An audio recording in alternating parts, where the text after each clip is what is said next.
दे चंदा चाचू एगो संदेशा ले आबो कबना हाल में जानू होई है हमरो तनी बताबो हमरो तनी बताबो हमरो तनी बताबो जा दे चंदा चाचू एगो संदेशा ले आबो कबना हाल में जानू होई है हमरो तनी बताबो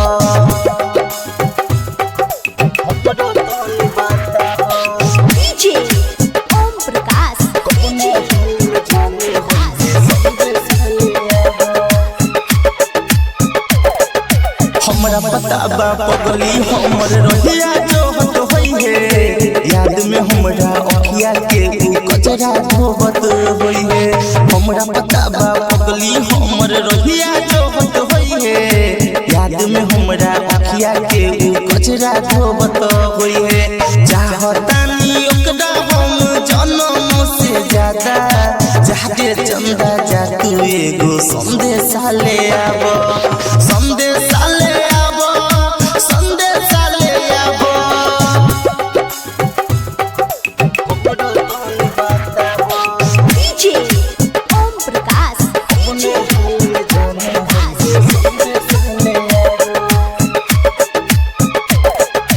एगो पलना हमरा से दूरी रहत रहे